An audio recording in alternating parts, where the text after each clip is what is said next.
உத்தரப்பிரதேச மாநிலத்தின் அலிகர் முஸ்லிம் பல்கலைக்கழகத்தில் துப்பாக்கிச்சூடு சம்பவம் மீண்டும் நடைபெற்றுள்ளது.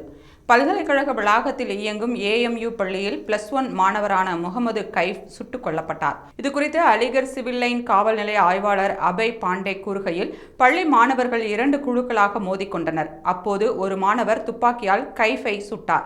இதையடுத்து உடனடியாக மருத்துவமனைக்கு கொண்டு சென்றும் அவர் உயிரிழந்தார் என்று மருத்துவர்கள் தெரிவித்தனர். உயிரிழந்த கைஃபின் தந்தை முகமது நைம் AMU நிர்வாக அலுவலராக பணியாற்றுகிறார். இந்த சம்பவத்திற்கு பிறகு தப்பியோடிய மாணவர்களை பிடிக்க போலீசார் 3 குழுக்களை அமைத்துள்ளனர்.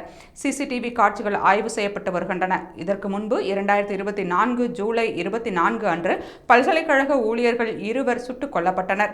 2023 அக்டோபரில் நடந்த துப்பாக்கிச் சூட்டில் 3 காயமடைந்தனர். மேலும் 2023 மே மாதத்தில் கை துப்பாக்கிகள் வைத்திருந்ததாக 2 மாணவர்கள் இடைநீக்கம் செய்யப்பட்டனர்.